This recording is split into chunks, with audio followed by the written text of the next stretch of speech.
আছো মানে এতিয়া আজি 100 বছৰ পূৰ হৈছে। হয় পূৰ হৈছে হ'বও চাগে আগলৈ। হয় ইয়াতে হ'ব বোকা ভাওনা আৰু এই নামঘৰত প্ৰায় 100 বছৰ আজি শেষ হৈছে বোকা ভাওনা পাতি মানে মই এতিয়া গৈ আছোঁ হকাইখনীয়া নামঘৰ বোকা ভাওনা চাবলৈ তো ব'লক। নমস্কাৰ দিখৌ ব্লগছৰ অন্য এটা ভিডিঅ'লৈ আপোনালোকক স্বাগতম জনাইছোঁ।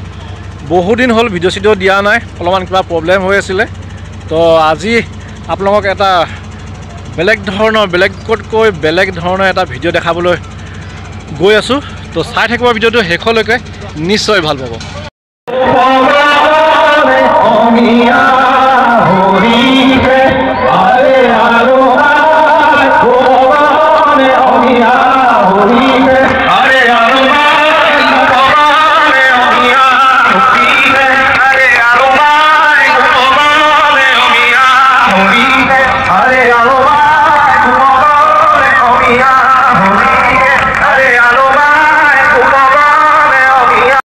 হয় মই আহিছোঁ হকাইখনীয়া যিটো নামঘৰ, এই নামঘৰ প্ৰাংগণ।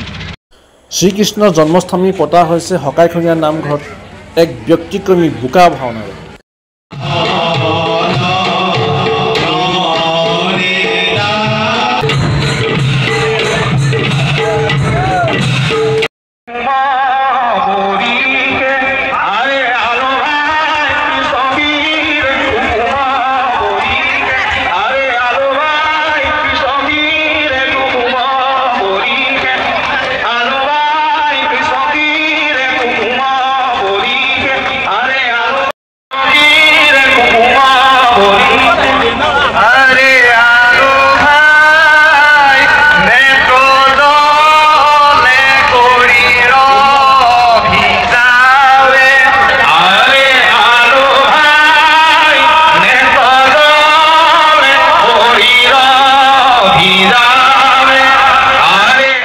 প্ৰথমতে নমস্কাৰ জ্ঞাপন কৰিছোঁ। এই আমাৰ হকাইখনীয়া নামঘৰৰ এই বোকা ভাওনা ভাগি আজি কিমান বছৰৰ পৰা পৰম্পৰা হিচাপে আহি ধৰি আছে? আজি 100 বছৰ হৈছে। হয় 100 বছৰ হৈছে পৰম্পৰা ক্ৰমে চলি আছে। হয় হয় আচ্ছা আমাৰ বুঢ়াহঁতে কৰি গৈছিলে, হয় আমাকো এনেকৈ দেখাই গ'ল। হয় হয় দেখাই যোৱাৰ পৰা আমি কৰি আছোঁ। হয় হয় কৰি আছোঁ মানে এতিয়া আজি 100 বছৰ পূৰ হৈছে। হয় পূৰ হৈছে হ'বও চাগে আগলৈ। হয় তেনেকৈ বাকীসকলো আমি যেনেকৈ দেখি আহিছিলোঁ তেনেকৈ দেখি গৈছে। হয় হয় সেই ৰকমে হৈ যাব আৰু মানে এইটো জন্মাষ্টমীৰ দিনাখন মানে হেৰিয়াৰ দিনা জন্মাষ্টমীৰ দিনাই এইটো মানে কিহৰ কাৰণে কৰা হয়? এনেই কিবা উদ্দেশ্য আছে চাগে? উদ্দেশ্য আছে, কৃষ্ণ উপজিছিলে। হয় কৃষ্ণ উপজিছিলে, শিলাদৃষ্টি হৈছিলে। হয় বৰষুণ চৰষুণ শিলাবৃষ্টি হৈছিলে। এনেকুৱা হৈছিলে। হয় হয় তাৰপৰা কৃষ্ণ নি পেলাই নন্দৰ ঘৰত ৰাখিলেগৈ। হয় হয় সেই নন্দৰ ঘৰত ৰাখিয়ে কৃষ্ণই কংসক বধিলে। হয় হয় হয় তেনেকৈ মানে কৃষ্ণ আদিত্য হৈছে আৰু। হয় হয় হয় অঁ আজি এই আপোনালোকৰ দুদিনীয়া কাৰ্যসূচী এইখিনি কৰিছিলে নহয় জানো? এইখিনি কৰিছে ক'ব নোৱাৰোঁ, আমি পৰম্পৰাগত হিচাপে আৰু হয় হয় হয় এইটো মানি আছে ন?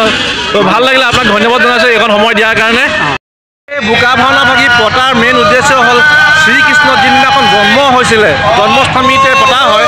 শ্ৰীকৃষ্ণৰ যিদিনাখন জন্ম হৈছে সেইদিনাখন বহুত বৰষুণ আৰু শিলাবৃষ্টি হৈছিলে। তাৰে এটা নমুনা উদাহৰণ হিচাপে ধৰি ৰাখিবৰ বাবে এই হকাইখনীয়া নামঘৰত এনেদৰে বোকা ভাওনা পতা হয়। আৰু এটা কথা গম পালোঁ, এই যে বোকা ভাওনা খেলিছে, এই বোকা ভাওনাৰ যি বোকাৰ তাৰ পৰা শেষ হোৱাৰ পিছত অলপ বোকা সকলো ৰাইজে ঘৰত সযতনে ৰাখি থয়। এই বোকা ভাগ কিছুমান ক্ষেত্ৰত দৰকাৰ হয়, যেনেধৰণে তেওঁলোকে বিশ্বাস কৰে যে এই বোকা ভাগৰ মাটি এইবিলাকৰ মানে অকণমান ঘৰত তেওঁলোকৰ কিবা কামত বেমাৰ আজাৰৰ পৰা আদি কৰি এই বোকা ভাগৰ পৰা তেওঁলোকে পৰিত্ৰাণ পায়। সেই বিশ্বাসেৰে এই শেষৰ সময়ত ইয়াৰ বোকা মাটি অলপমান তেওঁলোকে ঘৰলৈ লৈ যায়। চব অঁ তুমি নেখেলিলা নে কি? বৰ ধুনীয়াটো হৈ আছে, বগা চগা হৈ আছে। খেলা নেদেখিলোঁ।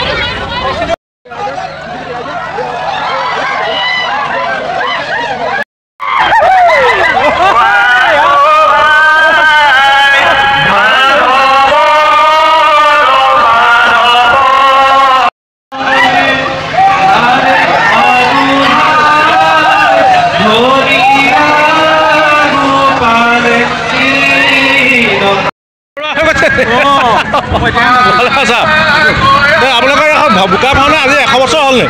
100 বছৰ হ'ল ন? ইয়াতে আছে আৰু ক'ত ক'ত? এইটো আছে ভিডিঅ' হকাইখনীয়া নামঘৰত আহি ভাল লাগিলে, আৰু আপোনালোকৰ আগত ভিডিঅ'টো শ্বেয়াৰ কৰিব পাৰি ভাল লাগিলে। আপোনালোকে